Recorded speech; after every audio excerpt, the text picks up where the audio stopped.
God. All right, Shalom, Shalom. We're going to start off with giving all praises, honor, and glory to Yahweh, by Shem, Yahweh Shai, by Shem, Prophet Dash. When it's saying give double honor to the apostles and the bishop elders of Great Millstone for teaching us his word in truth and sincerity and for ruling well. Salutations to the elect, Lord willing, we're some of those men and women that believe and fear in the name of Yahweh, by Shem, Yahweh Shai. Here, I'm my brother Gabar Yahweh. And this is the brother Kahanallah. Kind of, we the brothers from GMS Hawaii, and me and the bro, we just got together, through the spirit to do a lesson to hopefully edify the elect and bring a little bit more historical context to Hellenism and how it affected our people. Because when you read what they call the New Testament, right, that's literally the culmination of 400 years of national distortion, right? Our people fell into what is called Hellenism, and it affected us in a deep way, right? It affected the Southern Kingdom and those of the Northern Kingdom that were scattered amongst us throughout Asia. Because even though the bulk of the tribes came to the Americas, right? They came out as they were in captivity to the Syrians. So you had Israelites that were still. Some Israelites that were still living in these different parts of Asia Minor, right, from the Northern Kingdom, but mainly Hellenism effect was really noticeable on the Southern Kingdom. So when you get by the time you get to the New Testament, you've missed 350 to 400 years, pretty much 400 years of history that's just gone, because they skip from the book of Malachi to the New Testament, and they leave out the Apocrypha, right? The history of the Maccabees 1 and 2. I believe it's like the third or fourth Maccabees, but Maccabees 1 and 2 is definitely in there. And that will give you insight of how we got to where we were by the time we hit the New Testament. And so one of the biggest contentions with modern Christianity and even waking up to that we're Israelites is that people are more or less following man-made traditions that were argued about hundreds and hundreds of years ago that now have become modern doctrine. Which one of those things that salvation is for all nations and that all nations could be saved? And that's not in the scriptures, right? They'll take a scripture like John 3:16 and they'll use that word world to fit all nations. They'll go to Galatians and they'll say there's no difference between a Jew and a Greek. Galatians 3:28, I believe, right? There's no difference between Jew or Greek, man or woman, free or slave. We're all one in Yahweh Shai Mashiach. So people will take that and say, oh, look, see, that points to the heathen nations being a part of this, and they're not. As we always say, the scriptures is an exclusive document. It's not for all nations. It's only for the Israelites, right? Starting with the elected Israel. So again, taking history, and this is beautiful because I think Elder Apostle Ramla did a video early this morning, our time. And he said Christians don't know anything about history. So this lines up with that. This links up with that. Because the history is a fact. Elder Apostle Har point years ago. You can't know the mystery if you don't know the history. You have something, brother? Actually, yeah, I have a quick precept for you. In the Luke 12 and verse 2. What is it? Luke 12 and verse 2. I'll pull it up. Give me a second. Luke chapter 12. Okay. You got it, brother. And it reads, for there is nothing covered that shall not be revealed, neither hid that shall not be known. There we go. And, as the elder was going into, man, or modern day or Christianity and Catholicism, they like to hide that period of Hellenization, man, which is a crucial period where, a lot of things happen to it, especially like you were going into the Southern Kingdom, which were the tribes that were in Jerusalem prior to the Messiah coming to the scene, right? Mm-hmm. And what was that happened through Hellenization? Our people, they were calling themselves by other heathenistic names like Greeks or Romans. Yeah. Yeah. So Galatians, Ephesians, these type place Corinthians, that's right? right. And in order for you to understand the mystery of the Gentiles, you have to know this period of time, because this was a huge pivoting point for our nation, man. Because Yeah, remember, it wasn't just something that you could say, oh yeah, it was just, you know, a few years. Like, no, this was hundreds of years that our people were forced to not follow after Yahweh Hashem Yahushua, even persecuted to death in the beginning, you know, uh, centuries. That if you followed the law, statutes, and commandments of Yahweh Hashem Yahushua, you were gonna be put to death, man. So what do you think happened to our people? Our people completely fell away from calling themselves Israelites, right? They were saying like, you know what, fuck this, man. I'm not gonna die. I'm gonna just, you know, follow after the Greeks or the Romans or wherever they went to. And that's why when our Lord and Savior Yahushua came back to bring forth the Gentiles through Paul, what were the scribes and Pharisees doing? They were rejecting the Israelites that were once, you know, calling themselves by other heathenistic nations. that's right. This is Romans 10 and 18. But I say, have they not heard? Yes, verily their sound went out into all the earth, and their words unto the ends of the earth. This is the words of the apostles, the prophets, right? The words of Yahweh Shem Shah to the ends of the world. But I say, did not Israel know? First Moses saith, I will provoke you to jealousy by them that are no people. By a foolish nation, I will anger you. But Isaiah is very bold and saith, I was found of them that sought me not. I was made manifest unto them that asked not of me. Now, who it is, no people, right? That no people goes back to the Israelites, right? Who lost their nationality, who lost their identity, their national identity, by way of idolatry, by way of different philosophies, like we're talking about Hellenism, right?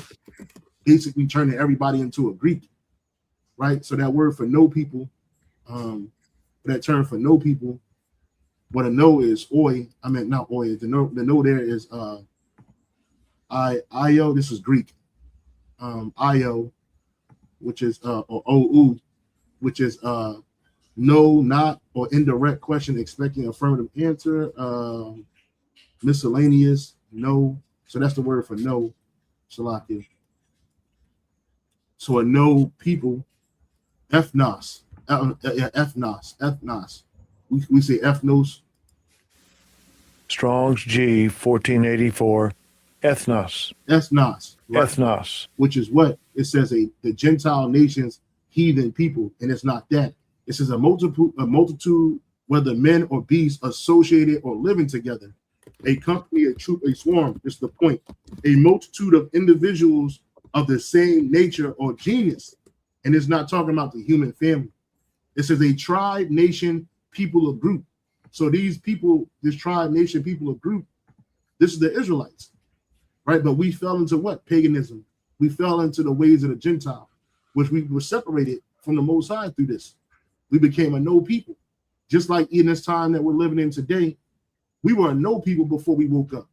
We were Black, Latino, Native American, Hispanic. We were worshiping every idol that was given to us, right? We were covered. We were covered in the ways of darkness, in the ways of this world, until we woke up into our identity through the spirit and power of Yahweh Shem Shah by hearing the word. Okay, and even back then, this provoked them, right? So real quick, I want to ask Shaq this question. Can you explain to me Romans chapter 10, verse 9? Can you explain to me Romans chapter 10, verse 19? Right? And its meaning.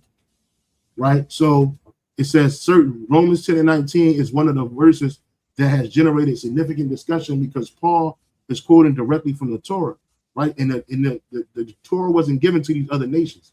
When the Lord said he would provoke our people to jealousy He wasn't speaking about raising up a heathen nation, right, to come back to the Lord or come to the Lord and follow his ways and customs just to provoke Jake that was knew they were Israelites, but they were worshiping idols. He wasn't talking about them. He's talking about us, the Israelites scattered abroad, the diaspora. We will be considered a no people because we didn't have any inheritance in our commonwealth. We didn't grow up in Israel. So if we show up and be like, look, I'm an Israelite, they're going to look at us like we're crazy. They would have looked at us like they're crazy, like they did it to us in the ancient world. It says, but I say, did not Israel know? First, Moses said, I will provoke you to jealousy by them that are no people, and by a foolish nation will I anger you. Paul is quoting Deuteronomy 32:21, the song of Moses. Let's first understand what Moses meant before asking how Paul applies it. The original context of Deuteronomy. In Deuteronomy 32, Moses is speaking to Israel before they entered the land. He tells them that they will forsake Yahweh. They will worship idols. They will provoke him to jealousy. Then Yahweh responds, they have moved me to jealousy with that which is not the Most High. I will move them to jealousy with those which are not a people. I will provoke them to anger with a foolish nation. Notice the pattern. Israel sinned, idolatry. Yahweh's response would provoke Israel to jealousy. The phrase not a people, Hebrew loem or loemi, has been understood in different ways. Paul's argument Romans 9-11 is one continuous discussion about who Israel, not all these other nations. There's one discussion about Israel. Paul asks the question like, has God's word failed? Why have many Israelites rejected the Messiah? Because you had Israelites that knew that they were Israelites that rejected the Messiah, and you had Israelites that didn't know they were Israelites and they accepted the Messiah, and they didn't live in the commonwealth. They didn't grow up knowing the customs, the culture. They didn't even understand the covenant because they had been so detached by Hellenism, right? What is happening to Israel? What is the purpose of the remnant? See, and the remnant is what? A remnant of who? Of people. A remnant is a portion of something. It has to be the same thing. Like if you ever clean up water, and you'll see remnants of water still on a surface. It's a remnant of water. It's not something different. It ain't a different liquid. It's not a different chemical. It's a remnant of water. It's the same thing with Israel. And Romans 10 is still discussing Israel. Verses 19 begins, did not Israel know? So the subject remains Israel. Mainstream Christianity interpretation. Most Christian scholars understand not a people, Romans 10-19, to refer to Gentile nations. Well, we're not dealing with mainstream Christian interpretations because that's not the truth. All right? Israel rejected the Messiah. God extended salvation to the nations. That ain't in the Bible. You can't find that in the Bible. We will find more scriptures refuting that the Most High extended salvation to the other nations than you could find in them to affirm it. That's right. Israel will become jealous seeing Gentiles receive covenant blessings. And those Gentiles were Israelites that did not grow up in the commonwealth of Israel. Right? They were coming back and because you had Jake doing that. Jake looked down on the northern kingdom like that. Jake, when I say Jake, I'm talking about Judah, Benjamin, Levi in the land of Israel. Before we even got to that portion, by the time Jake split up, our nation split up in the two kingdoms, the northern and the southern kingdom, Judah was looking at like the northern kingdom like they were straight heathens because of the things that they were doing. So it says Israel will become jealous seeing Gentiles receive covenant blessings. This reading fits how many Christians understand Romans 11:11.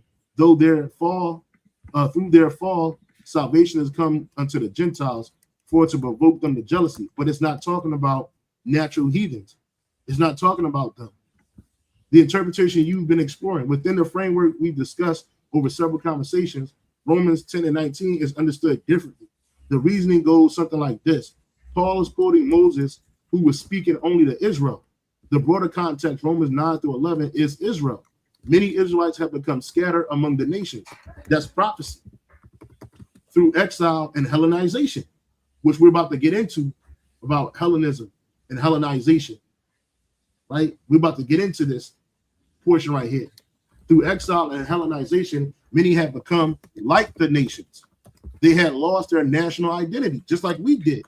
And now that we're coming back to our national identity the world has a problem with that, especially Christians. Look at Vocab Malone. They don't like the fact that we calling ourselves Israelites, but they can call themselves Israelites. They can push supersessionism. They can push replacement theology, and that's acceptable. Because in this world, we weren't brought up, I can attest, we weren't brought up that the Bible was an exclusive document. We were told that God loves everybody, and that this white God, he just loves people and accepts everybody. And then he has a white son named Jesus Christ, who Christians believe is the Most High in the flesh. So that shit was all off, man. And when you scrutinize it with the scriptures, you'll understand that modern Christian interpretation, it doesn't hold ground in the scriptures. So it says, through exile to Hellenization, many had become like the nation. They had lost their national identity. They appeared to be not a people. In this reading, the foolish nation refers to this. Listen to this. In this reading, the foolish nation refers to dispersed Israelites who have become alienated from their covenant identity. This is what we've been teaching from the apostles on down. And God uses their restoration to provoke covenant-conscious Jews to jealousy. And that happened in the ancient world. That happened in the ancient world because by then we weren't totally lost.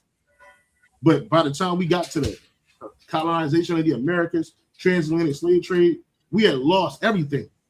We completely lost our identity, right? Only to regain it again through the spirit power of Yahweh Shem Shai. And that's only for the remnant, for the elect, right? Supporters of this view often connect Romans 10 with prophets such as Hosea 1-2. Ye are not my people, it shall be said unto them, ye are the sons of the living power. Isaiah prophesies concerning scattered Israel, which that's another thing that modern Christianity doesn't take into account, the scattering of Israel. You keep pushing this Jesus Christ shit, but it don't hold no weight. What you're doing is trying to comfort yourself emotionally, but you're not thinking spiritually and you're not thinking with facts, right? You're not reasoning with facts. You're not reasoning with the spirit of truth. Isaiah prophesies concerning scattered Israel. Ezekiel prophesies a restoration. Why Hosea becomes important. Paul also quotes Hosea in Romans 9. I will call them my people, which are not my people. Historically, Hosea originally addressed the northern kingdom of Israel, which had been scattered because of covenant unfaithfulness. Some interpreters therefore argue that Paul is continuing that restoration time theme in Romans 10 and 11. Others argue that Paul is extending Hosea's language typologically to include Gentiles, and he wasn't. This is more common scholarly understanding. And just because it's a common scholarly understanding, it don't make it the truth, right? Because these scholars, they don't look at us like we're scholars because we didn't go to these schools of thought, seminary schools, colleges and universities that talk about the Bible. We didn't do that. So we're apparently to them, we're not authorized to say what we're saying. But we're authorized by Yahweh Shem Shai through the word, through the spirit, and through faith. Okay? So we're not dealing with mainstream Christianity. Mainstream Christianity is nothing more than white supremacy, plantation Christianity. The phrase not a people, one interesting observation is that Moses does not simply say Gentiles. He says not a people. That unusual wording has led to debate over whether he is referring to simply to foreign nations, to insignificant peoples, or to a people who have, in some sense, lost their covenant standing. That's the point. That's the point. You have something, brother? No. I'm reading over here in the chat too. I was asking some questions, but no. You could keep going. I'll let you know when I. God. So going back, this is Hosea 1:9. Said the Most High, call his name Lord me, for ye are not my people, and I will not be your God. Yet the number of the children of Israel shall be as the sand of the sea, which cannot be measured nor numbered. And it shall come to pass that in the place where it was said unto them, ye are not my people, there it shall be said unto them, ye are the sons of the living power. Where does that happen at? Where did that happen at? That they said we weren't the Lord's people? Here in America. Here in America, primarily. Everybody in this world could be an Israelite or could have access to the covenant promises, but us. We don't live in our land. Our land is being overrun by heathens. We can't even go live in our land and be sovereign over there. Because the heathens are over there. And what are they bringing? War, terror, destruction, death, murder, theft, lies, robbery, deceit, wickedness, evil. Then shall the children of Judah and the children of Israel be gathered together. When did this happen? This is happening now through the word, through the remnant. The tribes are being brought together. Because again, in that land where it said, ye are not the sons of the Most High, there shall be said unto them, ye are the sons of the living God. Because the world is ready to see who we are anyway. They've been waiting because you can tell that them small heads, they ain't the sons of the Most High, bro.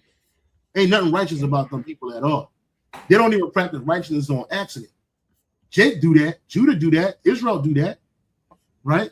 Then shall the children of Judah and the children of Israel be gathered together and appoint themselves one head, and they shall come up out of the land, for great shall be the day of Jezreel, man. Great shall be the day of Jezreel, man, which is another name for our people. And the NLT, it says, the people of Judah and Israel will unite together. And what is uniting us together? It ain't Israel united in Christ. It ain't ISUPK. It's the word of Yahweh Bashim Yahweh Shah being pushed 100% through the apostles, bishop, elders, the great millstone, and the brothers on down that follow the same word. They will choose one leader for themselves, and they will return from exile together. Right? So we coming back out of exile together. It ain't just going to be one tribe like they over there in Israel. We coming out together. What it says, what a day that will be, the day of Jezreel, when the Most High will again. So you had to be part of this before. Will again plant his people in his land. And the Lord's people is not a universal people. It's not a collage of different nations. It's one nation of people. And in the world that we live in today, that nation has been obscured by lies and by deception. You got it, brother. That's right. I had a precept here in the book of Tobit 13 in verse 3.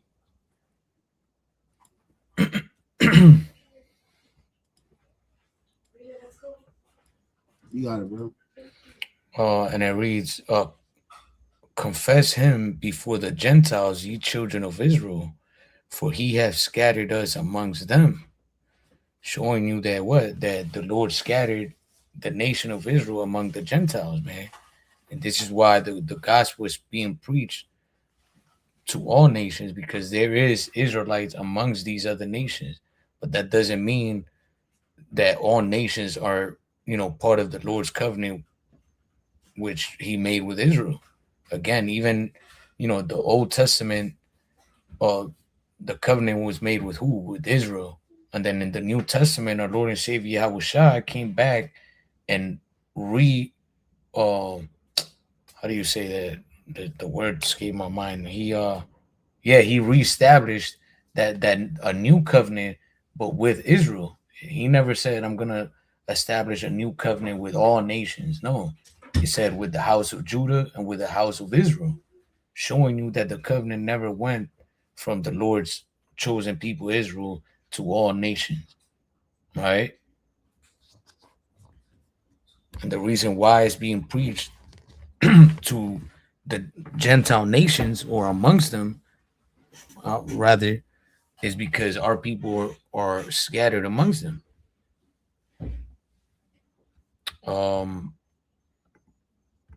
like we were going into, staying in the focal point of the lesson, we have the time of Hellenism, right? Our people became Gentiles by following after the customs of the heathens. I'll read this precept as well real quick, unless you have this lined up for later. Are you still there, brother? I think the brother might have logged off, but I'll read this precept anyways. I know you brothers can't see it on the screen, but this is the book of 1 Corinthians 12:2. It says, ye know that ye were Gentiles carried away unto these dumb idols, even as ye were led. So what made us like unto the Gentiles? Following after the idols of these nations. So again, during the time of Hellenization or Hellenism, our people were being forced to follow after the ways of chiefly the Greeks, right? We couldn't circumcise our sons. We couldn't keep the Sabbath, nor any of the high holy days, because we were being put to death. So, what do you think Jake assimilated to Greek culture? Or they might have left Judea and went to other parts of the land, and they started calling themselves after those lands. This is why the scriptures say that devout Jews from every nation came to what to worship, right? Showing you that Israel was living in other parts outside of Judea, man, and a lot of them didn't keep the customs, right? Because again, you got to understand that we were being persecuted. We were seen as people like, oh yeah, these people are rebels, so we got to get them, right? So our people didn't want that stigma on them. Like, nah, I'm gonna just chill with the Greeks right here. I'm gonna do what they doing. They started getting brandings. They started going to the gymnasiums, all of that, and that made our people into Gentiles. Again, following after these dumb idols. That's right. That's right. So this is from the chat. What we're gonna be using this chat throughout this lesson. So, trying to get my daughter's phone to work. So it says, I asked a question. Can you help me understand the impact? Can you help me understand the impact Hellenism had on the people of Judea, and what impact did it have on the Israelites in the diaspora during the time of the apostles and the book of Acts, as well as during Paul's ministry?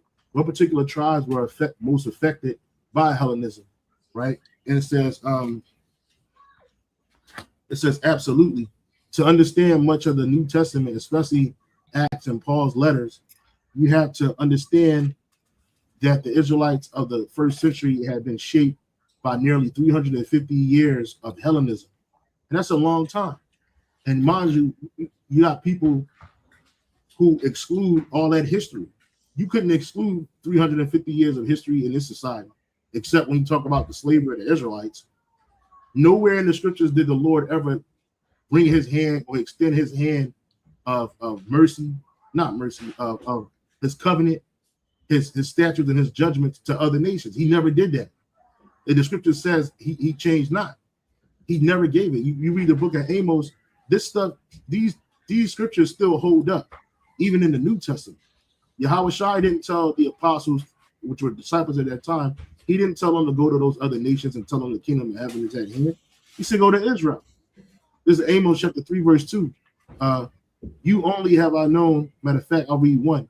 Hear this word that Yahweh has spoken against you, O sons of Israel, against the whole family which I brought up from the land of Egypt, saying, you only have I known of all the families of the earth. Therefore, I will punish you for all your iniquities, man. That's straight and direct, bro. That's straight and direct. The Lord don't know no other. He don't know these other people like that. Yeah, he created them, but they're not his people, right? There's another precept, Second Esdras, chapter 6, verse 54. Second Esdras 6 and 54, right? And it reads, it says, and after these, Adam also whom thou madest Lord of all thy creatures, of him come we all, and the people also whom thou hast chosen. Who are the people that the Lord chosen?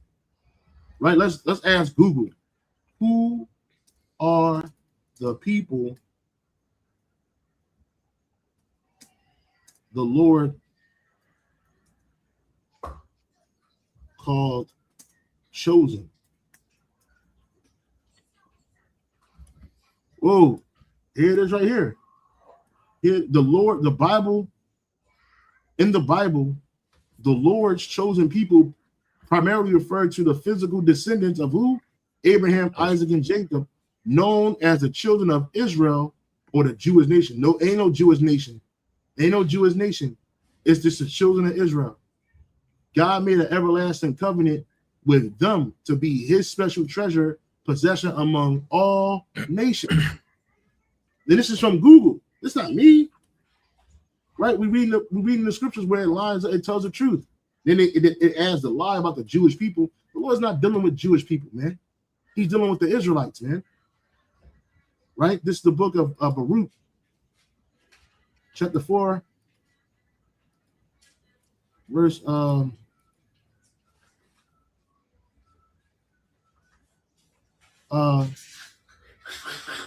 verse 2. Turn thee, O Jacob, not turn thee, O Edom, Moab, Ammon, Ishmael, Ham, Japheth. No, turn thee, O Jacob, and take heed of it. Walk in the presence. What do we walk in the presence of? The word of the Lord. The book of the Most High, which endure forever. The law of the Most High, which endure forever. Turn thee, O Jacob, and take heed of it, and walk in the presence of the light, which is the truth thereof, that thou mayest be illuminated. Give not thine honor to another, nor the things that are profitable unto thee to a strange nation. So why would the Lord when we read Luke 4 and 3, why would he give the things that are profitable unto him, unto us, to another nation? When he told us not to do it. You see, there are more scriptures that stand up against modern Christian thought and theology. They can try to change it how they want to change it. We don't care about the ancient scholars, the older scholars, the modern scholars. They're not the men of the Lord. They ain't got the truth. Right? Christianity has to be palatable for the universal doctrine to be accepted by people in the world so that the lie can keep going. The white guy can just keep flowing through your mind. The white Jesus, this guy right here. This motherfucker right here can keep flowing through your head space. When you say Jesus, this is what you're invoking. This motherfucker right here. Barry Manilow type nigga. What's this dude? What's this nigga name? Christian. What the fuck is his name? Cesare Borgia. The water, my brother. Cesare Borgia. This dude, right? This can keep flowing through your mind. This is a lie. Even his attire. Yahushua never wore any of this stuff. This goes back to Greek and Roman attire right here. Right? This and this, all of this shit. This has none of the Israelites dressed like this with a rope around their waist, with a heart with a crown of thorns on it and a cross and fire burning. What is this? This ain't the truth. And it's an Edomite. I don't care how you try to church it up. You know what I mean? I don't care how you try to dress it up. Like, this nigga look like Barry Manilow, bruh. None of this shit is biblically accurate. None of this. This guy never existed. Yahushua exists, but this guy never. Some white Edomite with brown flowing hair, long locks, and a Edomite beard and that skin. He ain't never died for nobody in their sins. He never died for the world. He didn't do anything. This guy didn't do anything. This is a lie. Like R. Kelly said, this is a lie. This is not true. You know what I'm saying? Come on, bro. You got something to go on? Khan, actually, I was reading here in the book of Ephesians, the first chapter. We could start at the main point is on verse 5, but I guess I'll just read from verse 3 real quick. So Ephesians 1 and 3, it says, "Blessed be the power and Father of our Lord Yahushua Mashiach, who hath blessed us with all spiritual blessings in heavenly places in a Mashiach, according as he has chosen us in him before the foundation of the world, that we should be holy and without blame before him in love, having predestinated us unto the adoption of children by Yahushua Mashiach to himself, according to the good pleasure of his will." So having predestinated us unto the adoption, right? Because again, people like to say, "Oh, well, now anybody that believes in God is adopted by the Lord," right? Well, let's go into that word, adoption of children. In the Greek, it says, Sorry, who, what verse is that? verse, like verse 5, that word adoption of children. So that word is huios thesia. Strong's G 5206. We are Thesia. We are Thesia. Thesia. And it says adoption as sons, that relationship which the Most High was pleased to establish between himself and the Israelites in preference to all other nations. That You means see? he preferred the Israelites to all other nations. Man. That's right. And that's the biggest thing that's hidden, because we're getting into Hellenism and we're showing you how Hellenism was the big stumbling block. That's all it was, and it still is even to this day. You got to watch like. And even, verse 2 and 3 go right along with it. The nature and condition of the true disciples in Mashiach.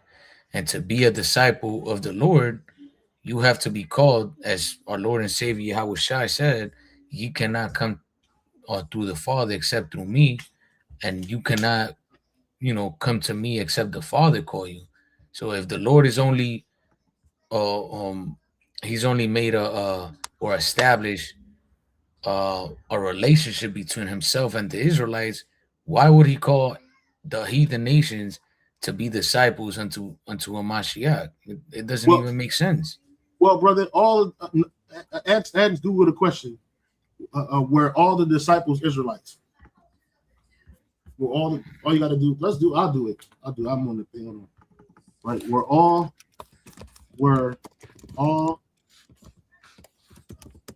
disciples Israelites?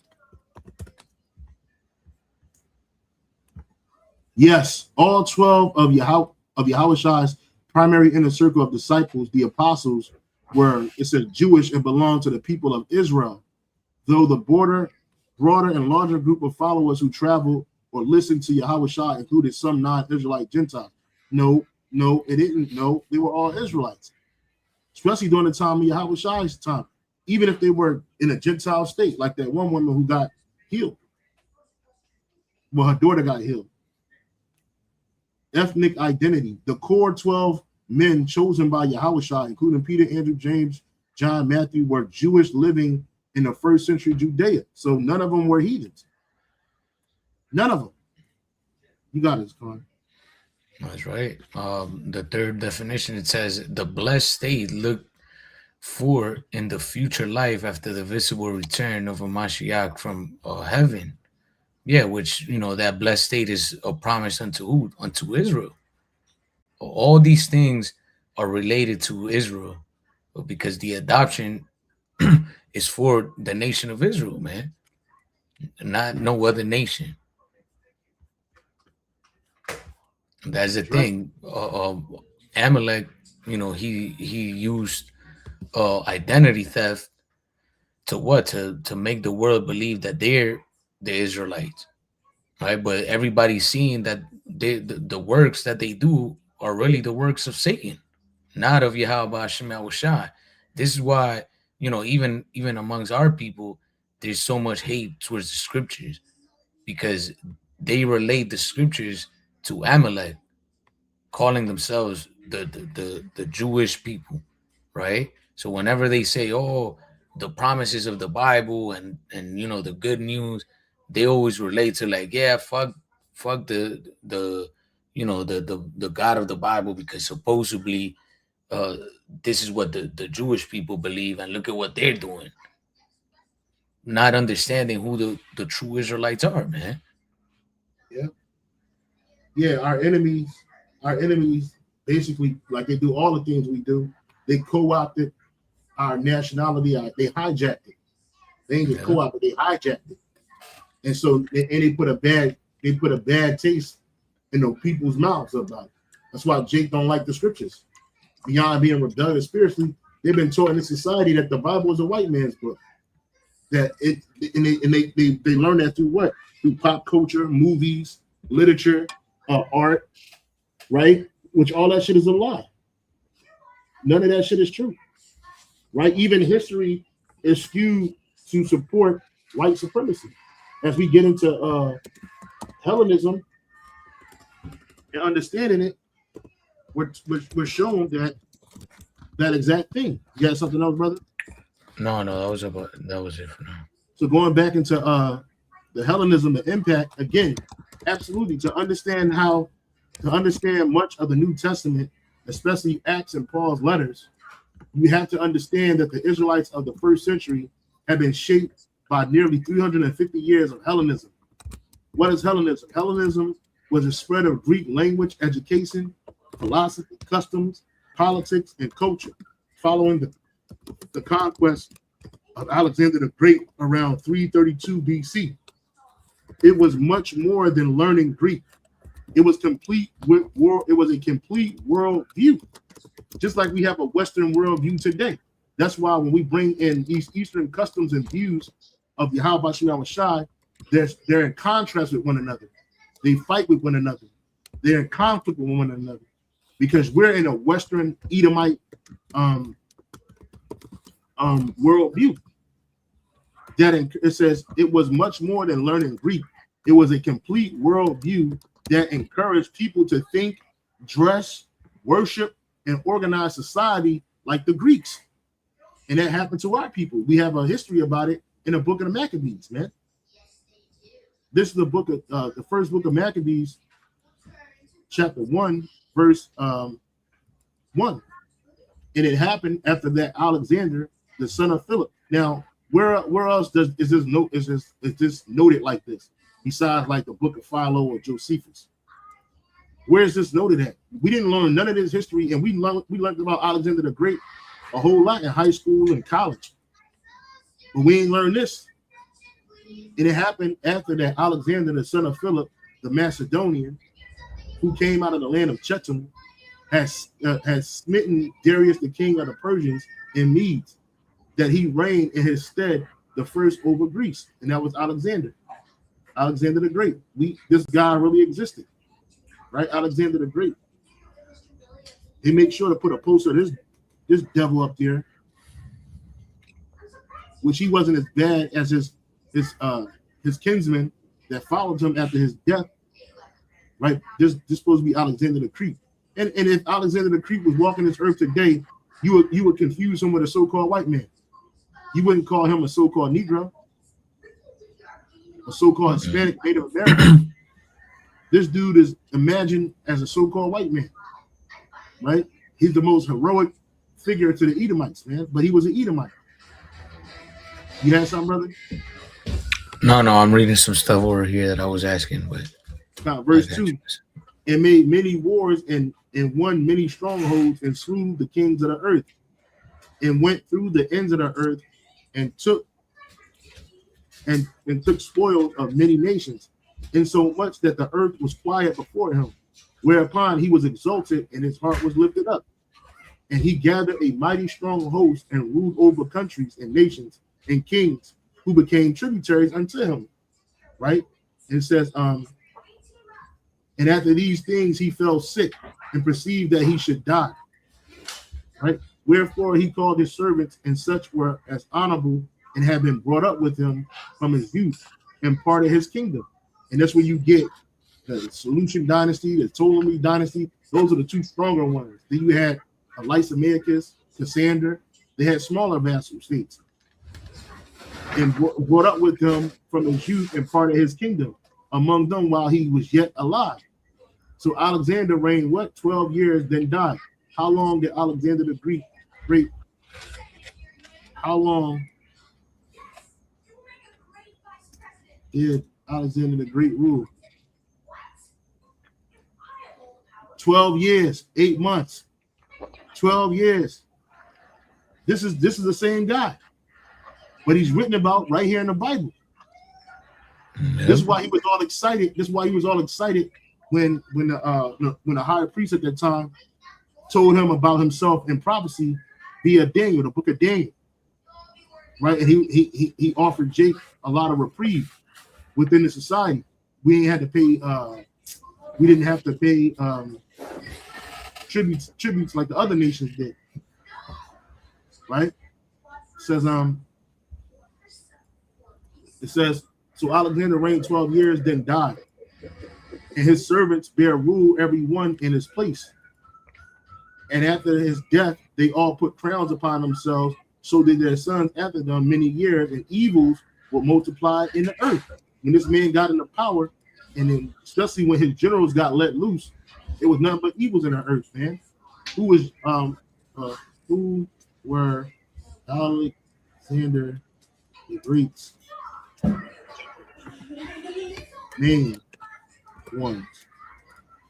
Right? You had Alexander's great main generals, known as the Diadoche successors, fought for control of his empire after his sudden death in 323 BC. The most powerful were Ptolemy the First, who took Egypt, Seleucus of Nicator, who took East Syria, Antigonus of Monothalamus, Asia Minor, and Lysimachus, Greece, Cassander, Macedon, and Perdiccas was regent. So, but the main ones was Ptolemy, Seleucus. Those really had it, and then you had Antigonus the First, but it was really Seleucus, the Seleucid dynasty. Here it is. This is a picture right here. This is the known world at that time. At that time, this is what they had, and then you see our land right here, right here. And Antigonus had it at first, and Antioch. Then you had Seleucid Empire, basically swallow up Antigonus, and then he took over. For a time, Ptolemy, he had portions of it too. He took a lot of Jake into Israel, and they had a big spot in Alexandria, Egypt. Okay. And this is all history. This is all history that modern Christians, especially the average Christian, plantation Christian slave, they don't know any of this stuff, man. And our people were smack dab in the middle of this. You got something, brother? Yeah. I asked a question. I wrote, how much influence did Hellenism have on the Israelites becoming like unto the surrounding nations because of the you want to share your screen, brother? Yeah, I got you.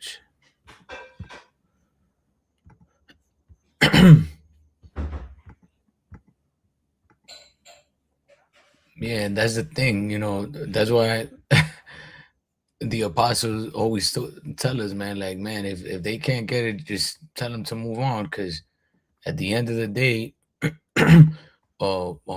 Christianity and Catholicism, man, these religions of the world are nothing but it's like a brainwash, man. And you can't, unless the Lord, pull them out of that, they're never gonna say, oh, you know what, you're right, man, let me go study some of that history and make sure I got my facts straight. Like, they're never gonna do that, man. They're just gonna be like, oh, the love of Jesus, oh, you're preaching false doctrine, you're preaching, like, that's all they do, right? Just come out, and they don't even the scriptures say that you're supposed to defend your belief, roughly paraphrasing, right? But they don't do that. All they do is just scream out the love of Jesus, love, love, love, love. But they never actually go into history. They never go into the meaning of words, none of that. So it's like, you can't talk to these people. They're unreasonable, right? So it's just like, you just gotta let them go, dude. Keep believing in that hippie dude that loves everybody, and at the end of the day, we're gonna see who's right and who's wrong, man. But we know, we are fully persuaded in our own minds, as the scriptures say, that this is the truth, man, because everything backs it up. Although we don't need another mate, we don't need other literature outside of the scriptures, but everything lines up according to to the word of the Most High, right? So I wrote, well, I'll show the question real quick. It says, how much influence did Hellenism have on the Israelites becoming like unto the surrounding nations because of the severe persecution, especially during Antiochus Epiphanes? And it said, Hellenism deeply divided Judea as an ambitious Jewish upper class voluntarily adopted Greek customs and sought to transform Jerusalem into a Greek polis. When Antiochus IV Epiphanes enforced severe religious persecution in 167 BCE, it accelerated this assimilation for some collaborators, but ultimately triggered a violent uh, traditional traditionalist backlash that birthed the Maccabean revolt. Right.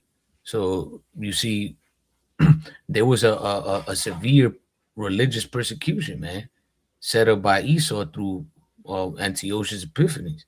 All right, let's keep on reading some of this. It says voluntary assimilation by the elite, the aristocracy, or wealthy Jerusalem elites, and the high-ranking priests such as Jason and Menelaus eagerly embrace Greek social life, fashion, and governance for political and financial advancement.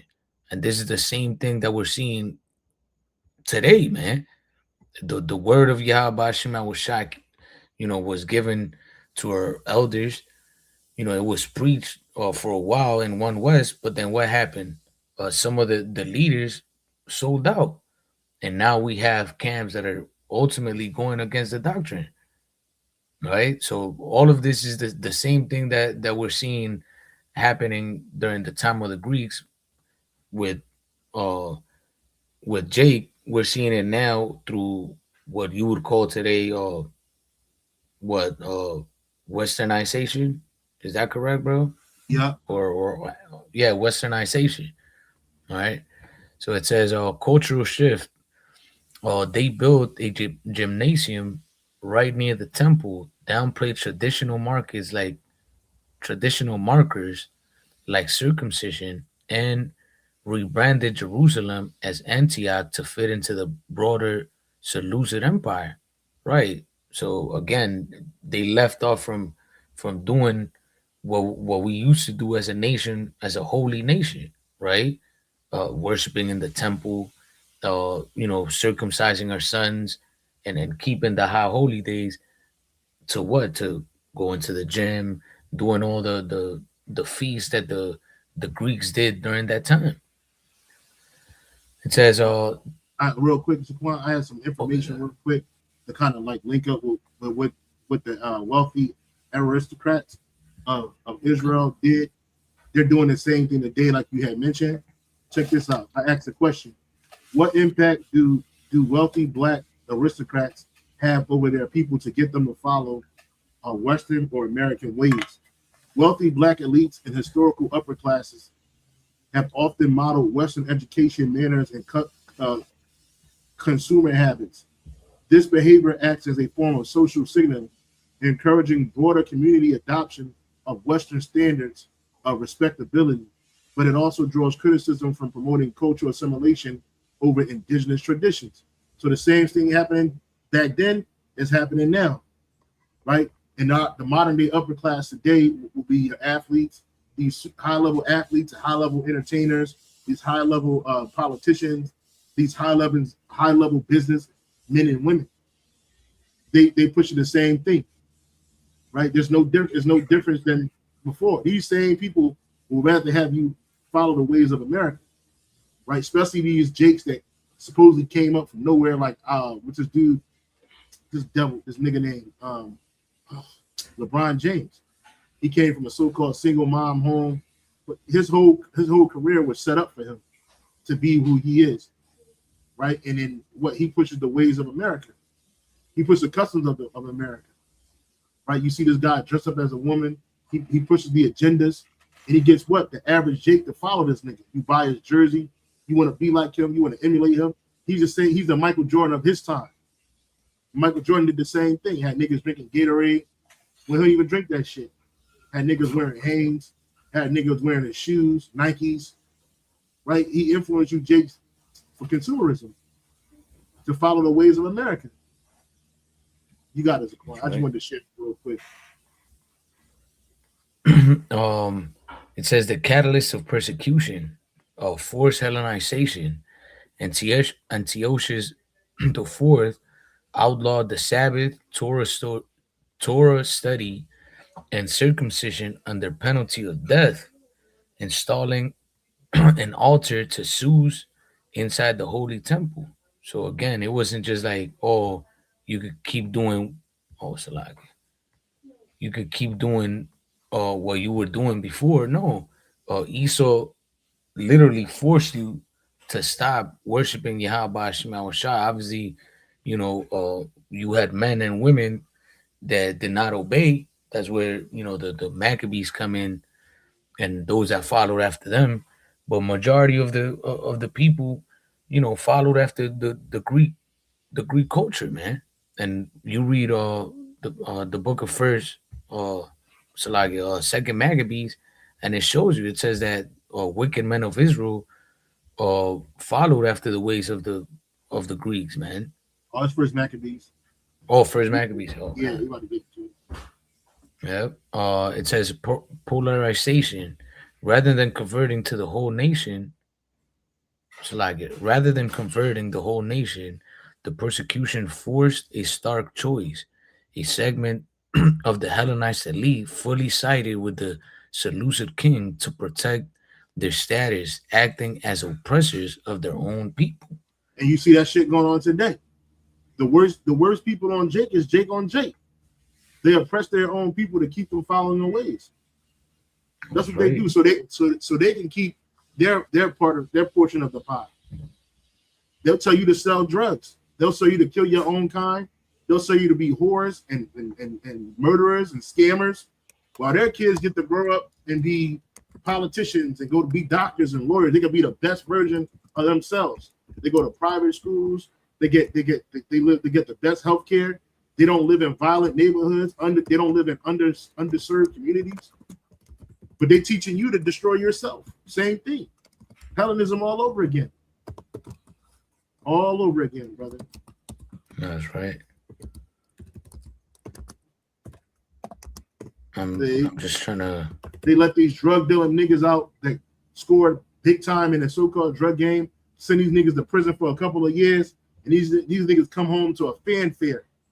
Their family is all proud. Yeah, this is my son. These my sons. They so dope, and they got money. I made millionaires. I made more people millionaires than CEOs do. Right? Why they get these wicked ass niggas? And you a nigga, you a warlock, nigga.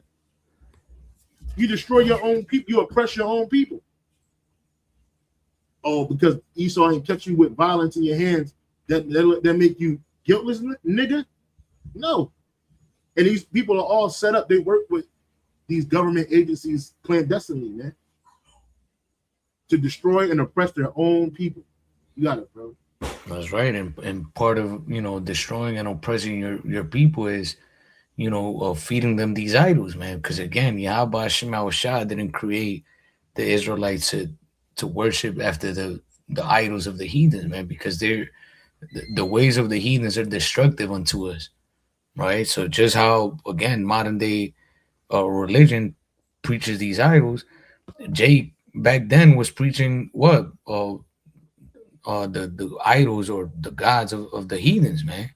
So I wrote, what idols were the Israelites pushing on their people after accepting forced Hellenization? And it said during the Hellenistic crisis in the 2nd century BCE, a pro-Greek faction of the elite and Hellenized Jews, supported by the Seleucid king Antiochus IV Epiphanes, promoted and forced the worship of Greek deities, chief among them being Zeus Olympios, associated with Jupiter Olympus. Imposed cults and practices, Zeus Olympus, an altar, an idol statue dedicated to Olympian Zeus were set up inside the Second Temple in Jerusalem, which historically and biblical texts refer to as the abomination of desolation. Right. With this is written in the Apocrypha, man. That's why again, the Bible Destruction Group, what do? They take out these books so that you can link up that history, right? It says Sus, uh how do you pronounce this word, brother? Uh, Senios? Xenios. Susinias.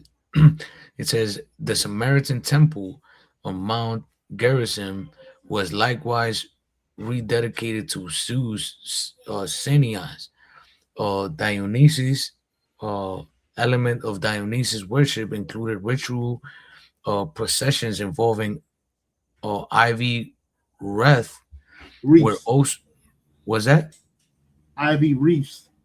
or ivy reefs were also uh, pressured onto the populace during state festivals. So yeah, man, you see, they pushed that idolatry, and that again is part of that oppression in the mind, which is happening now. You see all these people trying to push Christianity upon our people after Esau didn't come with that Christianity, pushing that same idol which people call Jesus Christ, while they were slaughtering our people, while they had us in chains or forcing us to work. Uh, like the fuck, that's oppression, man. And people now accept it as, oh yeah, he's that same loving guy. Like, no, that's an idol that Esau created to pacify you, man. To forget about all the wickedness they did unto you. When Yahweh Hashem Shai speaks about his vengeance, punishing these heathen nations for what they did unto his chosen people, man. It says enforced assimilation tactics, unclean sacrifices, the traditional daily sacrifices to Yahweh were halted and replaced by forced sacrifices of pigs and other animals forbidden by the Jewish law on pagan altars. Abolishing Torah and tradition, a study of the Torah was outlawed, Sabbath observance was banned, and the circumcision of infants was made a capital offense, So, again punishable by death. Salaki, just so all of this, what the Zaquan is reading, all of this was what precipitated us being Hellenized, right? It got pushed through the elites of our people. Then when that wasn't working good enough, violence, right? Outlaw of following our customs, following our power, outlaws of being obedient to our power. All that became outlawed, right? So then what eventually it just became a norm for our people, right? The fear of death, the fear of being destroyed, and then ultimately Jake just fell into it. You got it, bro.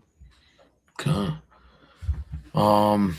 Well, yeah, and then this is again mentions the gymnasiums, but yeah, man, it was a period of time. The period of Hellenization was a period of time where Jake, especially those that believe, that wanted to keep the law, statutes, and commandments, they were being persecuted heavily, right? So they had to uh, move away from Jerusalem, right? And then eventually, uh, through a process of time, they fell off because again they were being persecuted, right? It wasn't like they were moving to a land because they were still under Roman rule. I mean, not Roman rule, under Greek rule. So it wasn't like you could just leave Judea and be an Israelite somewhere else, right? You were still being persecuted. It wasn't like you could openly worship Yahweh Shema Shai. And it was centuries. You looked that up, right, brother? How long Yeah, did Hellenization? I got the information. It was 400 years. Yeah, so imagine you have a couple generations where you started persecute or you so like you're being persecuted as a nation of people. Maybe the first generation stayed strong, the second one stayed a little bit strong, but then third, fourth generation they're gonna start falling off. Like, nah, man, I don't want to live like this. Their faith started to wane. right? And then when the Lord came back, he came to what? To reassure that covenant with our people, with the Heavenly Father through his sacrifice. And he let us know that covenant is still intact. The Lord didn't forget about it. But all of this was the controversy. This had to happen. Remember that falling away first had to happen. And then it really happened. This was the beginning of that falling away. Then it ultimately happened when we got to this side of the earth through transatlantic slavery, the colonizations of the Americas. We truly fell away. And we truly became a no people. We've been called Negroes, Hispanics, Native Americans, Indians, Mexicans, right? All these Puerto Ricans, Dominicans, Haitians, you name it. We were called all these different names. That's all you had on that, Zaquan? Come. This is I asked this question right here. Why did Alexander the Great not Hellenize the Jews when he first encountered the high priest? Alexander the Great did not forcibly Hellenize the Jews during his legendary encounter with the high priest, traditionally named Jadadua or Shaman Ha-Tazadat, around 332 BCE, because his imperial strategy relied on pragmatic political cooperation, religious tolerance, and cultural integration rather than religious persecution. Political pragmatism, imperial strategy. Prioritizing stability, Alexander needed secure supply lines, tax revenue, and loyal populations as he pressed forward with his massive campaign to conquer the Persian Empire. Fighting localized religious wars was counterproductive.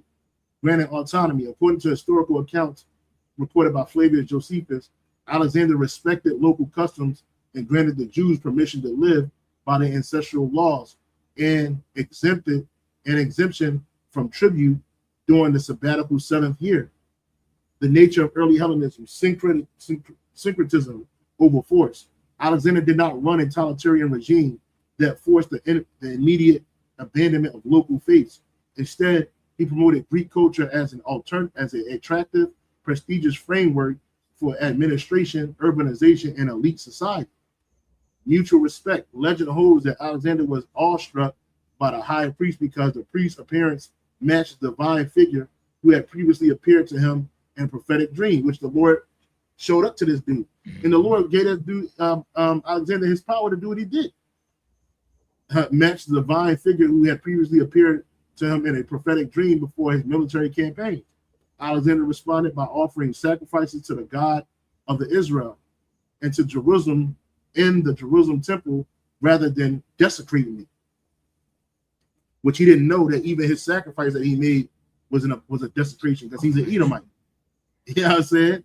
But he tried to keep things cool. But once he died, his generals, man, they plucked their heads up and they got busy, man. They weren't like him. And that's shift under later successors. No immediate pressure under Alexander and the early Greek, Egyptian, Ptolemaic rulers who followed him. Hellenization happened organically and slowly through trade, language, cultural diffusion, primarily catching on among wealthier urban elites, which the Zaquan just read that. Later conflict, forced religious Hellenization did not occur until more than a century later under Antiochus IV Epiphanes, a later Seleucid Greek king, an Edomite, whose aggressive political and religious suppression eventually sparked the Maccabean revolt, which we're getting into. So going back into this, I'll try to read through this. Right, it says, what was Hellenism? Hellenism was the spread of Greek language, education, philosophy, customs, politics, and culture following the conquest of Alexander the Great around 332 BC. It was much more than learning Greek. It was a complete worldview that encouraged people to think, dress, worship, and organize society like Greeks. For Judea, the scattered Israelites, this created one of the greatest identity crises in their history. Because prior to that, we knew we were the Israelites. Our people knew who we were, even in the places where we were scattered at. But remember what the prophecies say in the book of Jeremiah 17:5. Jeremiah 17, verse 5. I'm sorry. Verse 4. And thou even thyself shalt discontinue from the heritage that I gave thee, I will cause thee to serve thy enemies in the land which thou knowest not. Thee have kindled a fire in my anger, which shall burn forever. And we got back then, Jeremiah was part of the group that got taken to ancient Babylon, right? And even today, this prophecy still stands tall today because this is a part of that scattering. How you think we're going to get on the 4 corners of the earth? Okay. It says Judea before Hellenism. Before Alexander, Judea was primarily influenced by the law of Moses, Hebrew language, temple worship, tribal identity, which they don't teach that today. The only people that they identify as a people to the Most High are the Jewish people, them small hats over there, right?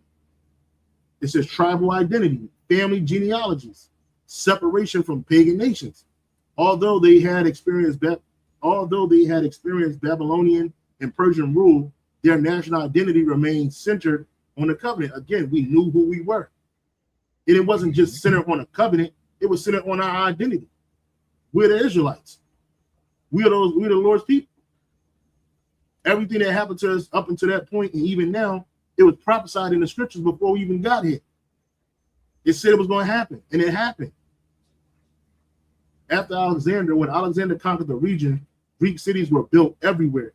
Examples include Decapolis, Scythopolis, Philadelphia, Ammon, and Gadara. Greek became the international language. Just as English functions globally today, Koine Greek became the language of trade, government, education, and literature. It's the same thing that's happening today. Nothing new under the sun. Even many Jews eventually spoke Greek better than Hebrew. Right? The greatest impact effect was not simply language. It was changing in identity. It was a changing in identity. The greatest impact. It was a changing in identity. Many Israelites began to identify more with Greek civilization than with their covenant heritage. And this is where you get the Gentiles, the Greeks, in the New Testament. Timothy's father was a Greek, but his mom was an Israelite that believed she knew she was an Israelite, and she believed in our power. Yahweh Bashem was shot. But his father, he was like, nah, man, I'm with the Greek shit. I like that better. It's no different than our parents today. My father's into Christianity. He ain't getting out of that shit. He ain't trying to hear that he an Israelite. He ain't trying to hear nothing. He want to be what he want to be. Same thing with my mother. You know what I'm saying? I can't convince her because it ain't for me to convince them. But they're stuck in their ways. They want to be African. They want to be black. I'm sure it's the same thing with this brother. They want to be Colombian. They want to be Hispanics. They want to be closely associated with Edomite European history and culture. Catholicism. They ain't getting out of that shit. You have something, brother? Bro. No, I was just agreeing with you. Yeah, these niggas is through. You know what I'm saying? It says this is exactly what the book of Maccabees described. This is a major missing point in modern day Christianity. Is this book of Maccabees, right? It's a modern day thing that's missing. For example, 1 Maccabees 1 through 11 through 15, 1 Maccabees chapter 1, verse 11 through 15, many Israelites wanted to make a covenant with the heathen and even reverse circumcision so they could appear Greek in public gymnasiums. So Jake was putting that, I forget what, epispasm back on their weenie, or they would put using weights to pull down a remaining skin to make it look like they got the elephant trunk going on. That's what they was doing. True. And these niggas was out of pocket. Well, it's no different than these niggas today that's putting fake titties on themselves, trying to be a woman, or cutting their titties off trying to be a man, getting a fake penis implanted to be a man. It's no different. It's no difference. The gymnasium itself wasn't merely a place of exercise. It was a center of Greek education, philosophy, civic life, and religious culture. So these niggas was butt naked with their weenies out, getting educated, learning philosophy, doing civic life and religious culture. The Hasmonean revolt. This led, and you got to understand that this is the impact that Hellenism had on our people prior to the New Testament. The only reason why the thing about the Gentiles gets misconstrued and confused is because of what modern day theologians believe. But just because you believe that, don't make it the truth. That's right. Right? Who are these other nations?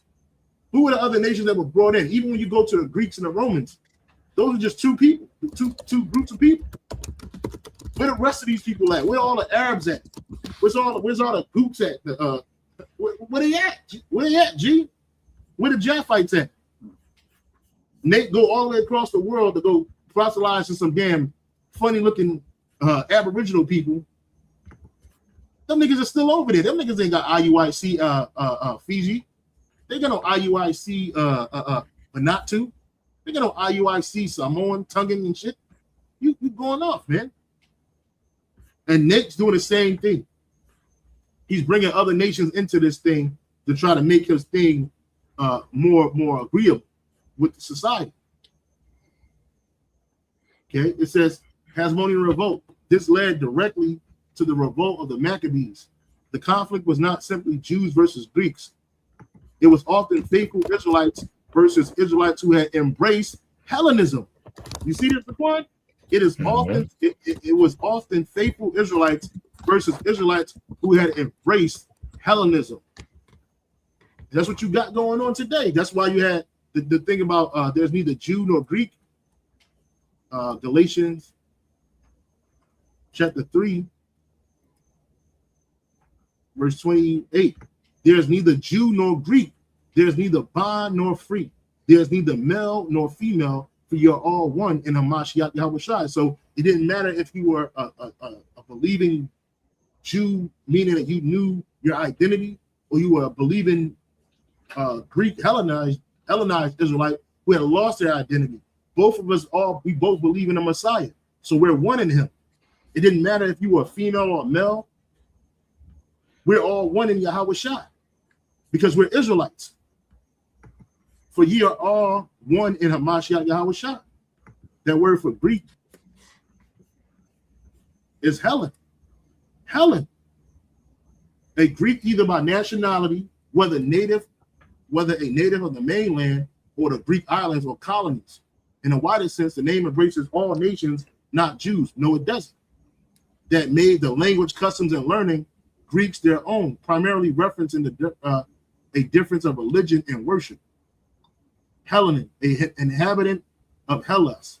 By extension, a Greek-speaking person, especially a non-Jew, Gentile Greek. And it says non-Jew because you had Israelites that didn't know they were Jews. But you have to be an Israelite to believe. You have to. I'm sorry, you got it.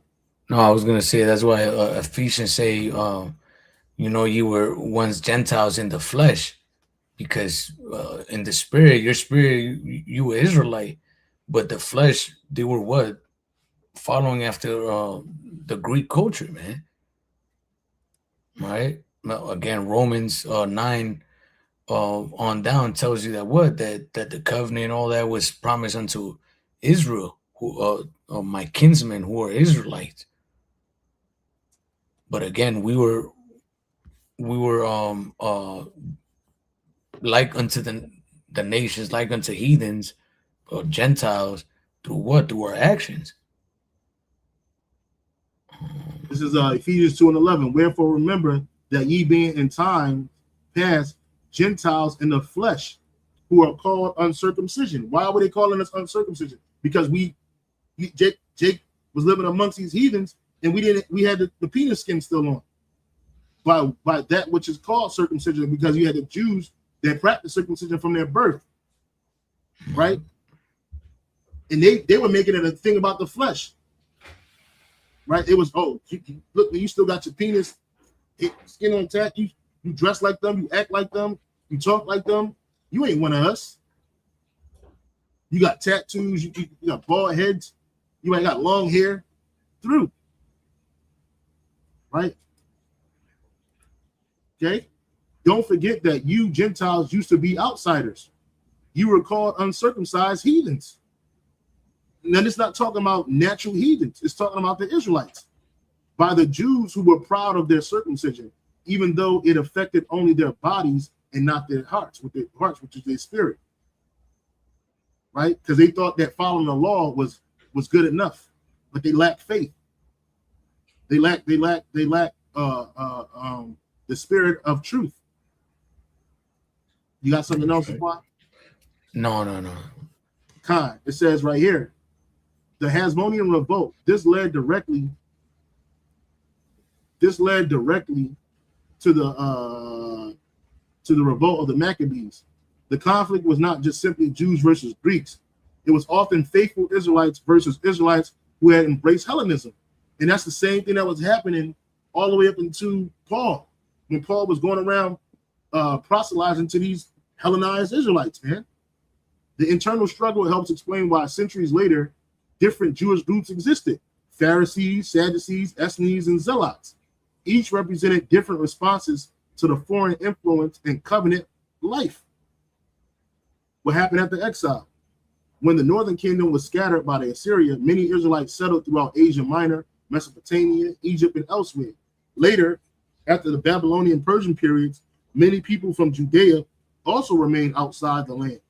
By the 1st century, there were Jewish communities throughout Egypt, Syria, Asia Minor, Greece, Rome, Cyrene, Mesopotamia. This is the reason why we have these books. You have the book on Asia, the book about an emphasis of Asia Minor and Galatians. You have the book on Rome, the book of Rome, right? Acts 2 lists pilgrims from many of these regions who came to Jerusalem for Pentecost, because these are Israelites. They might have been living in those lands, but they knew they kept their heritage, but they just spoke different languages. They didn't speak Hebrew. They spoke the languages of the land, right? So if you had Jews that knew there were Israelites in those lands, would it be fair to say that you had Israelites that didn't know their customs, but they spoke these languages? Yes. Yeah. They would rather choose the ways of the heathen than the ways of their fathers. The Israelites in the diaspora, these communities vary greatly. Some maintain synagogue worship, circumcision, the Sabbath, the feast, the reading the law.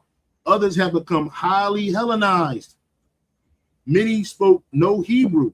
Many knew only Greek translations of the scriptures, the Septuagint. Some had Greek names instead of Hebrew names. Examples include Philip, Philippos, Andrew, Andreas, Jason, and Alexander. Having a Greek name, however, did not by itself determine whether someone was ever an Israelite. Names reflected the widespread cultural influence of the era. Acts shows this difference. Acts repeatedly distinguishes between Hebrews and Hellenists or Hellenistic Jews. Acts 6:1 says that Hellenistas complained because their widows were neglected. Let me go to that. Acts 6:1. So these are kind of videos that nobody watches, and I think that you should, because you really need to understand his history, bro. Because we're in the same thing that we're going through today, bro. In those days, Acts 6:1, in those days, when the number of the disciples were multiplied, there arose murmuring of the Grecians against the Hebrews, because their widows were neglected in the daily ministrations. In the NLT and the AMP, it says, but as the believers rapidly multiplied, there were rumblings of discontent. The Greek-speaking believers complained about the Hebrew-speaking believers, saying that their widows were being discriminated against in the daily distribution of food. So niggas was like, oh, no, nigga, you speak that Greek shit, you ain't get no food. This Jew-only bread. Yeah. These niggas out here, man. Now about this time, when the number of disciples at AMP was increasing, a complaint was made by the Hellenist Greek-speaking Jews against the native Hebrews because their widows were being overlooked in the daily serving of food, man.